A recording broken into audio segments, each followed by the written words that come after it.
La Corte Interamericana celebró su 163 periodo ordinario de sesiones entre el 13 y 29 de noviembre con actividades presenciales y virtuales. La jueza Nancy Hernández López de Costa Rica fue elegida como presidenta del tribunal y el juez brasileño Rodrigo Mudrovich como vicepresidente para el periodo 2024-2025. También se reeligió como secretario al señor Pablo Saavedra Alessandri, quien cumplirá su nuevo mandato desde el 1 de enero de 2024 al 31 de marzo de 2026. Durante este periodo se celebraron las audiencias públicas del caso Cuéllar Sandoval y otros versus El Salvador y de la solicitud de opinión consultiva sobre las actividades de las empresas privadas de armas y sus efectos en los derechos humanos presentada por los Estados Unidos mexicanos. También se deliberaron las sentencias de los siguientes casos contenciosos: Comunidad de La Oroya versus Perú, Ayrton Honorato y otros versus Brasil, Tavares Pereira y otros versus Brasil, Piteri Ungaretti y otros versus Ecuador, Cajahuanca Vázquez versus Perú,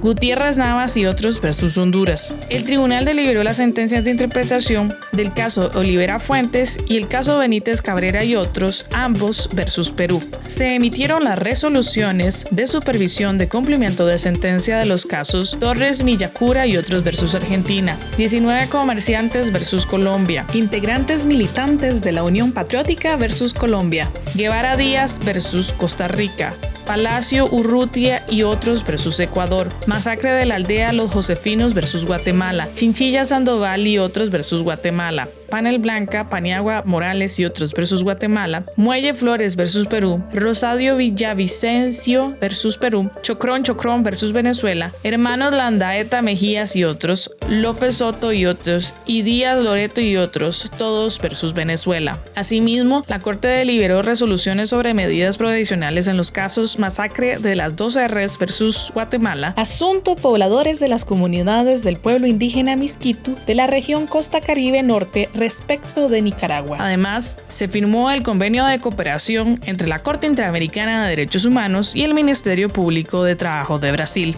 En estas fechas también se presentó el libro Impacto de la jurisprudencia de la Corte Interamericana de Derechos Humanos desde la perspectiva de la defensa pública, en conjunto con la Asociación Interamericana de Defensorías Públicas. Corte Interamericana de Derechos Humanos, protegiendo derechos.